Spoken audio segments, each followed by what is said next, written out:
Hi, everybody, and welcome back to Chee-Tash. My name is Chris, and today we are continuing on with part 2 of the book Influence, The Psychology of Persuasion by Dr. Robert Cialdini. And we are talking about chapter 3, The Liking Principle, part 2. We did part 1 last time, so we're going to do part 2 today, finish up the chapter, and picking up where we left off with contact and cooperation. I guess one thing, just to summarize kind of what we went over in the first part of the liking principle was, well, why do we like people? And again, liking leads to a higher compliance rate when we like the person that is asking for the compliance, for the request, etc. One was physical attractiveness. 2 was similarity. And then we talked about a third thing, which was compliments and people who give out compliments. And today we're going to pick up where we left off with contact and cooperation. So Dr. Cialdini starts off this section of the chapter talking about we like things that are familiar to us. So he asks people to do this. Take a selfie that shows the front view of your face and print it, then go back to the selfie on your phone, edit it to show a reverse image, and print that also. You'll have a pair of pictures, one that shows you as you actually look, and one that shows a reverse image. Now decide which version of your face you like better and ask a good friend to make the choice too. If you are at all like a group of Milwaukee women on whom this kind of procedure was tried, you should notice something odd. Your friend will prefer the true image, but you will prefer the reverse image. Why? Because you will both be responding favorably to the more familiar face. Your friend to the one the world sees, and you to the transposed one you find in the mirror every day. So your friend sees you and they like the picture that corresponds to the image that they see of you on a regular basis, but you're more familiar with the person you see in the mirror, so you like the opposite picture. And he goes on to talk about often we don't realize our attitude towards something has been influenced by the number of times we have been exposed to it. He talks about this with online advertising, banner ads that are flashed super quickly. And the more frequently the ad appeared, the more the participants came to like the camera. And this was the ad that was shown. It was for a camera, even though they were not aware of seeing the ads for it. So they just flashed the ads like super, super quick. So crazy. And very, very kind of secret and like potentially could be deceitful, just flashing these pictures when somebody doesn't really know that they're even seeing them, that the like what's going on. So they asked the question here, does the contact approach work as far as liking somebody, just being virtually just exposing somebody to something? Does the contact approach work? And they asked this question, Dr. Cialdini asked this question in the frame of race relations. So more exposure to a person of a certain ethnic background in the form of equals. So like not in the form of like an authority figure, but in the form of like, hey, you are both taking place in the similar levels of society. Does it improve race relations? And he actually kind of says, not really. Not really in the manner that it was first conducted in, where it's just, hey, just have at it, like just mix together. Because they view it, they talk about a case with desegregating schools. And he mentions how school is not really a melting pot. And repeated contact does not necessarily lead to a better liking. As he quotes an author here, and I won't read this whole thing, it's on page 98, but he talks about how there is a competition in school.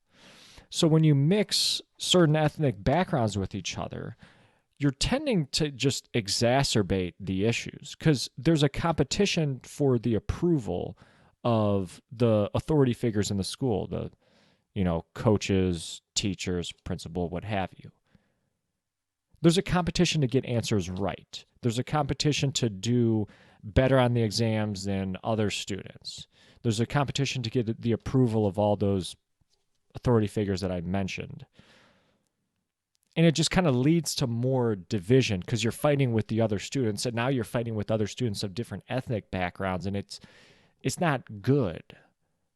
It could potentially lead to more division, but there is a way to overcome this, Dr. Cialdini talks about, and it's cooperative learning. So there was a study conducted by Muzaffar Sharif, his wife, and colleagues where they were at a boys' summer camp. Another spelling error from me. Separation in separate cabins caused an us versus they mentality. Yes. So they had like two different groups at the boys' summer camp, and they separated them into separate cabins. And they tried like bringing them together, so using like essentially the contact approach and just mixing them in certain activities, but didn't really do anything. All in all, what did help was trying to get out of common crises. So they manufactured a crisis where they had this bus, and the bus was the only route to be able to go get food and deliver it back to the camp where they were camping at. So they manufactured a crisis where the bus broke down. What they saw happen was both the groups of the kids helped out and solved the issue of, basically getting the bus to work again, or like pushing it out. I think it was like trapped or something in the mud. I'm trying to find it here really quick for you guys. A single truck available to go into town for food was found to be stuck. Okay, so when it was found to be stuck, the boys came together and were able to unlock the truck or get the truck unstuck, save the truck from being stuck wherever it was in the mud or what have you. So what was going on here? Well, there was a common goal that benefited both groups. Well, if we want to survive out here and we need the food, well, we both have to come together for this common goal and get this bus unstuck so that we can get the food. They also did another thing with something with the water supply, and again presented a common crisis goal that benefits both groups. So groups where, again, different ethnic backgrounds, and each group, kind of just like a short overview of this study by Elliot Aronson. There's more detail. You see what I'm saying there? So I guess, yeah, it's like a puzzle. School using traditional competitive methods. Jigsaw learning stimulated significantly more friendship and less prejudice among ethnic groups. Besides the vital reduction in hostility, there were other advantages. Minority students' self-esteem, liking for school, test scores improved, and even for the white students, they benefited too.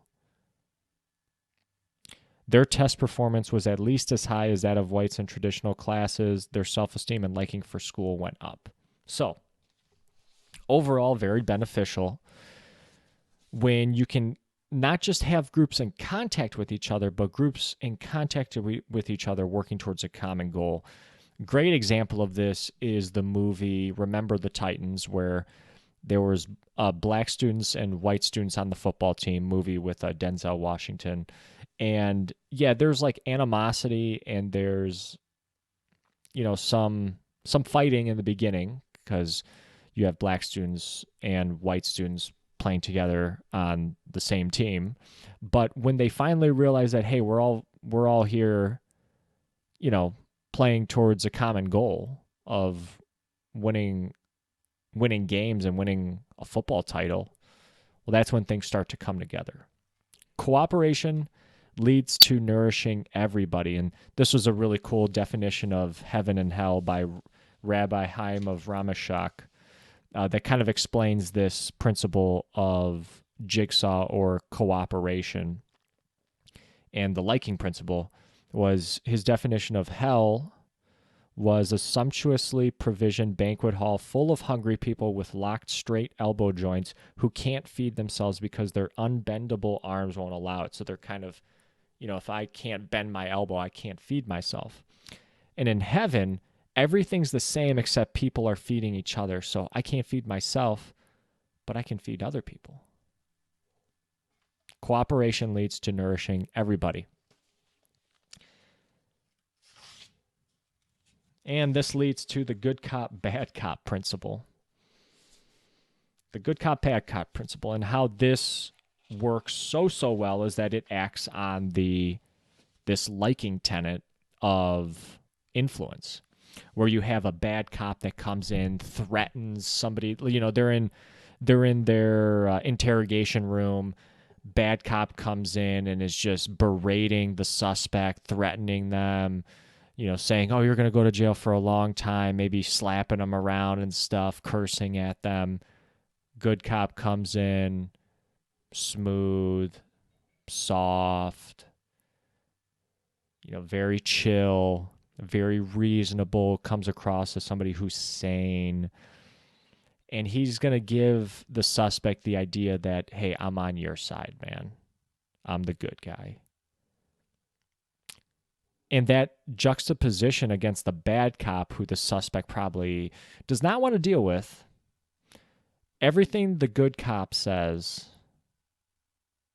is going to sound like he's looking out for that person. It's going to make the suspect like the good cop and maybe be more likely to come to a deal. And then next we find ourselves with conditioning and association. Conditioning and association. This is something I mentioned in part 1 with the George Clooney thing on how you associating like good events with favorable views of the person who is giving you the breakdown of that good event. So the famous example, like, don't kill the messenger. When Persian messengers were carrying news from the battlefield, they knew they had to be careful. They loved carrying the message of victory because when they came back into the city, town, what have you, they would be treated like a hero. But if they came back with news that, hey, we lost this battle, they would be slain. The succinct, description here of conditioning and association in regards to the liking principle is that the nature of bad news infects the teller. So this can be seen with weathermen. Like, you see a weather broadcaster who's, giving you the breakdown of the weather. If the weather's terrible, horrible, there's been reports of weather broadcasters getting death threats and unfavorable reviews, but they have nothing to do with the weather. But there is that association with the bad event to the person that's giving you the news of that bad event. So there was a study, Cialdini talks about, study of somebody reading aloud some bad news, and the people that were listening to them disliked the person that was reading the bad news. They rated them as having malevolent motives, and they viewed them as being less competent. And it works in both ways, both this negative way and then in a positive way too. Think about, there's a saying of, show me your friends, I'll show you your future. And there's also another saying that you're the sum of the 5 people you spend the most time with. And there is kind of that stigma on when you're growing up and your friends, like in grade school, high school, etc., in your association of the friends and the thinking of other people that you share the same traits as that group of friends could be positive or negative. Could be, your group of friends is the super successful athletes on the football team, or it could be the degenerates who fail every class. And people are going to think that you're the same as the company you keep, basically, is all I'm trying to say. On page 109, here's another study with a car advertisement with a female model, and men were shown the car ad and actually rated the car as faster, more appealing, and better designed than an advertisement that didn't have the female model in there. And they refused to believe that the female model had anything to do with their ratings. We saw that kind of in part one with another study with the Canadian elections, and people who were on the ballot, the candidates who were more rated as more attractive got more votes, and like over 70% of participants in that study said that their physical attractiveness had nothing to do with why they voted for them. Shocking. There was also another thing with credit cards. Let me see. This was on page 110. So restaurant patrons gave larger tips when paying by credit card than cash. We saw that college students spend 29% more money when viewing a catalog in a room that contained the MasterCard logo. Just contained it. And also, college students gave more to charity when they were in the room filled with MasterCard insignias. But this facilitation effect is not present when people who have had a negative experience with credit cards. Another spelling mistake. Cars.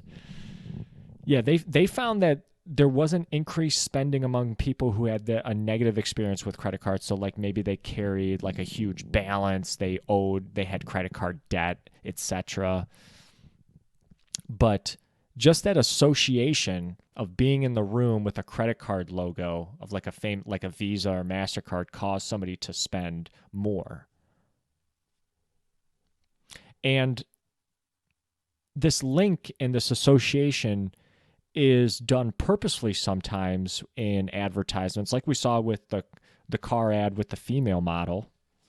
And there was like some campaigns back in the day to link products to the moon landing back when we first landed on the moon. There's even that today. There was an example of like a Jimmy Dean's sausage, I think Dr. Cialdini talks about, where it was like the 60th, was it something like that? The 60th year of the moon landing, or the 50th year of the moon landing, and Dean's there was like a sausage company, Jimmy Dean's, which tried to take advantage of that. I mean, think about like the people advertising for like the Olympics, and the effects of this are not even, they can be so indirect too. Like when the Mars rover landed, they were talking about in 1997. In 1997, sales of Mars candy bars went up. Or like when Star Wars Rogue One came out, the Nissan Rogue car, SUV, sales of that went up just from the association of it. Has nothing to do with Star Wars. Again, Mars candy bars, nothing to do with the planet Mars. But sales increased just from that association. There was also this luncheon technique, which is very interesting in that people became fonder of other people while they were eating with them.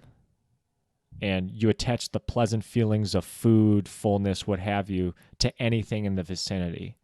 I mean, I kind of equate this to kind of getting hangry. Like when I'm hangry, I used to do intermittent fasting and stuff.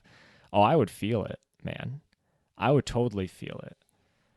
I would be irritable. I don't care like what you did. I would snap at you. I'd be very short with people. Oh yeah, but then once I ate, I'd be super calm. Just I'd have all the good feels. It'd be like a complete 180. This luncheon technique is also kind of present when you're communicating good or bad news. Or not, it's not really there. It's just another, when you're communicating good or bad news, again, this is like another principle, another example of this conditioning and association that we see with the liking principle. In that the communicator who has some good news to communicate, they try to connect themselves to the good news. But when they have bad news, they try to distance themselves from it. So, as an example, like, oh, you just got a phone call with great news. Better see the experimenter. Versus when it's bad news, they just say, hey, you just got a call. You better talk to this guy. Because they don't want to be associated with the bad news, that it's coming, that you're the one giving the bad news. Again, it's kind of like the messenger. Like, don't kill the messenger here. So from the news to weather to sports, it's all over the place. Positive news in sports teams, we find that people start using the we. So like when a team wins, oh, we won. It's college football playoff time. Conference championships are finished, wrapped up. Oh, we are number one. We just won. We got the number one ranking. But when it's negative news, your team loses. Oh, they lost yesterday. Oh, they couldn't get it done the other day. So that you try to separate yourself from the negative news. Coincidentally, again, going back to the positive, when positive things happen, you try your hardest to latch on to that positivity. And this can be seen with the quote-unquote stage mom or dance moms. You ever seen that show? Oh, jeez. Whew. Yeah, that's a show. But you see like parents trying to attach themselves to their kids and like the success of their kids. The clearest illustration is the notorious stage mother, writes Dr. Cialdini, obsessed with securing stardom for her child. Of course, women are not alone in this regard. A few years ago, an obstetrician, OBGYN, in Davenport, Iowa, cut off service to the wives of 3 school officials reportedly because his son had not been given enough playing time in school basketball games. One of the wives was 8 months pregnant at the time. Jeez. So people attaching themselves to the positivity again. So defense. What can you do to defend against this? Well, kind of much like the reciprocity principle, it's basically just recognizing. You have to concentrate on the effects of the liking principle, and you have to kind of just realize when it's being used for an unwarranted reason, for a reason that you don't really like an unwanted sales pitch. Like, hey, I'm not in the mood, but I'm starting to really like this guy. This guy's really cool. Oh, wait, he's just selling me on something.